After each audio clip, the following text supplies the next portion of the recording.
আমরা ১ মাস সিয়াম সাধনার পর ঈদ উদযাপন করেছি। ঈদ মানে আনন্দ, ঈদ মানে সহমর্মিতা, ঈদ মানে খুশি ভাগাভাগি করে নেওয়া। সারা বিশ্বের মুসলিম উম্মার জন্য রইল বাহরাইনে অবস্থিত বাংলাদেশি সংগঠনের পক্ষ থেকে ঈদের শুভেচ্ছা, ঈদ মোবারক। মধ্যপ্রাচ্যের এই যুদ্ধের ক্লান্তি লগ্নে অনেক প্রবাসী ভাই বোনেরা দেশে প্রিয়জনের সাথে ঈদ করতে পারেননি। বিভিন্ন আতঙ্কে এবং কষ্টের মধ্যে দিনগুলা অতিবাহিত হচ্ছে। ওই সকল প্রবাসীদের প্রতি রইল আমাদের আন্তরিক ভালোবাসা এবং ঈদ মোবারক। এই ঈদের আনন্দ ছুঁয়ে যাক সবার হৃদয়।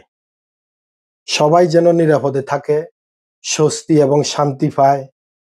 আমাদের এই কষ্টের আঁধার কেটে যাবে খুব শীঘ্রই, আমাদের দৃঢ় বিশ্বাস।